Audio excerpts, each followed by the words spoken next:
Eto na, third week na tayong gumagawa, kaya medyo relax na rin konti. Retouch na lang kami ng retouch na kami ginagawa. Ayan.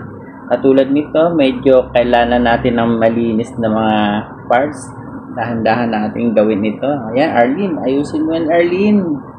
Ayan. Ito po yung economics, yung cluster na economics. Helen, ano? Si Helen. Masaya na si Helen. Yan, dito po tayo sa part na to. Ito na yung mga natapos na mga side. So, mayroon pa tayong dinoduplicate kasi dalawa to. Kabilaan yung design ng track. Eto, Jen. Ano nangyari dyan? Nako, yung plug mo nagkabaligtad. Nasa baba yung asul. So, nako, magagalit sa atin. Alam mo na. So, ayusin natin. Retouch natin yan. Okay, dito na po tayo. Ito po yung social cluster. Ito, medyo kunti na lang naman yung ginagawa na kasi pang third week na natin. Medyo nakakaluwag-luwag na tayo kasi mga retouch na lang ginagawa natin. So, halos, oops, yun lang. Oh. Ayan, dito na tayo. Go na tayo sa kabila naman. So, halos naayos na natin lahat. Ayan, si Papa talagang malinis na malinis yung area kasi nililinis niya agad yung mga cuts out natin, mga basura natin. Ayan po tayo. Ayan, si Millet. Nako, Millet, ayusin mo yan. Duplication yan. Dapat kuhang-kuha yung kabilang side. Ayan, talagang inaayos talaga ng mga pintor natin. Si Millet, ang ating isa sa pinakamagaling na artist. Yan, artistahin pa yan. Heto na. Yan, makita na natin yung mga tapos na at kinokopya nga. Yung kabilang side. Kasi kailan duplication siya. So, kailangan natin na mag-match yung mga design natin. Kasi kung hindi, nako, ano na mangyari. Yan. Ito na yung mga kabilang side na to kasi yung kabilang side na gawa na natin. Yan. May mga mark po yan. A and B. Yan. Nakalagay po yan. Nakasulat po yan. So, dito medyo nakaka-relax na konti kasi talagang nasusundan na yung mga colors kasi meron na silang tapos kopyahan. Ito. Medyo lang may detalye lang itong part na ito kasi infrastructure, may mga building, yung mga activities, yung mga events, o kaya ito yung mga projects ng ating mayor along malapitan. Dito po yan sa Caloocan. Ayan po yan. Kaya dahan-dahanin lang natin. Ayan po mga design na yan. So makita natin iba't iba. Ayan.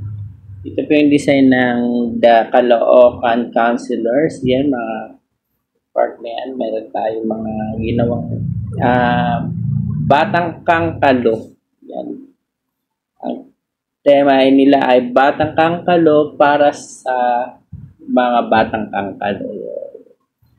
Ayan na. Ayan na yung ating team, Batang Kangkalo.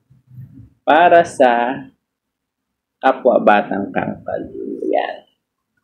Sige lang. Tuloy lang. Ang ating mga artist ay walang kapaguran. Ayan na po yan, mga art nila.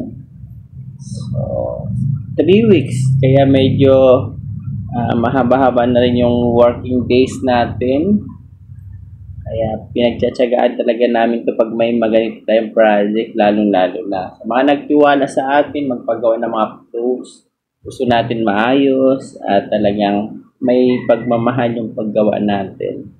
Kaya tingnan nyo na hindi naman natin minamadali, pero kailangan natin matapos na kasi may deadline po tayo dyan. Alam niyo po, ang deadline natin dapat matapos na natin bago mag-February 6. Ayan.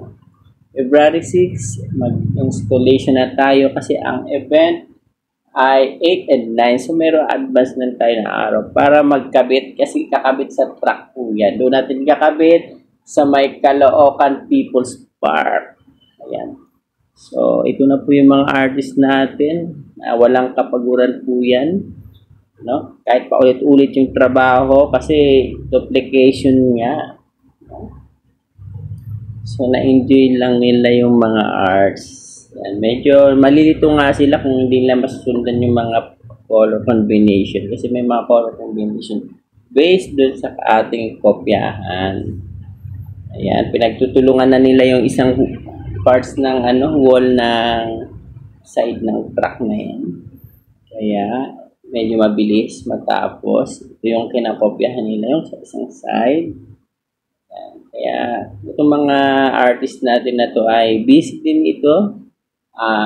Yung mga trabaho sa bahay, pero binibigyan nila ng time itong ating mga project na to na magawa. No? Minsan nagsusundo sa school. Siyempre pag gabi nagluluto. Pero dito sila ngayon nakatutok talaga. Yan, tingnan naman natin, nilatag na natin sa floor kasi sa sobrang haba ng art natin sa floor na natin ginagawa. Ayan. So dahan-dahan na kasi styrofoam, medyo pag na tamaan ng malakas ay mapuputol. Kaya din kami nahihirapan pag may napuputulan tayo. Pero wag mag-alala, meron naman tayong mga glue, stick, and pandikit na maayos natin. Batang Kangkalo. Ayan po yung Batang Kangkalo. Ngayon na mga trash bag natin. Yung po yung mga retato ni Papang na mga style. Yan, ginabi na naman tayo. Medyo pagod na tayo. Masakit na ang mga likod. Pero maguglo pa rin yan si Marites. Ayan. Easy lang. Easy lang. Ayan, nagpupulot na tayo ng mga kalat. Para laging malinis po yung ating area, kailangan natin komportable tayong gumawa at kumilos sa ating mga area. Ayan, ritas lang tayo at talagang sigurado natin madikit yung mga gawa natin. Kasi pagka nasa biyahe na yan ng parade, pwedeng makalas yung mga letra kasi kung mahina yung ating pandikit. Ito na po, ang tapos na po yan. So, ayan na. Pinapakita na natin sa inyo yung finished product ng ating float. Kung pag naikabit natin yan, ano kaya nagiging itsura ng mga floats ng 63rd Caloocan City Hood Anniversary. Kaya po, sa inyong lahat, sa inyong pagsubaybay sa aming video, maraming salamat po at God bless.